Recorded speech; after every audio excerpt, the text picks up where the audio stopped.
యువకులు చాలామంది ఉన్నారు. ఈరోజు ప్రతిదీ కూడా తెలంగాణ గవర్నమెంట్ కానీ ఆంధ్రప్రదేశ్ కానీ నిరుపేద యువకులకి ఉద్యోగాలు ఇవ్వాలనే కాన్సెప్ట్ ఇస్తున్నారు. కానీ అది అమలు జరగట్లేదని నాకున్న ఆలోచన.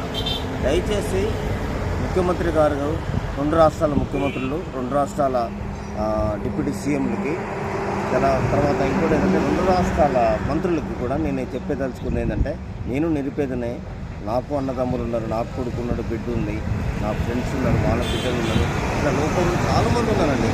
అంటే మీరు పరిగణలో తీసుకొని దయచేసి రియాలిటీ మోస్ట్ ఇంపార్టెంట్.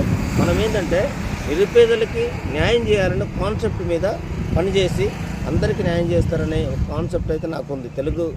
తెలుగు రాష్ట్రాల వాళ్ళందరూ కూడా న్యాయం చేస్తారనే ఒక రియాలిటీతోనే నేను మాట్లాడుతున్నాను.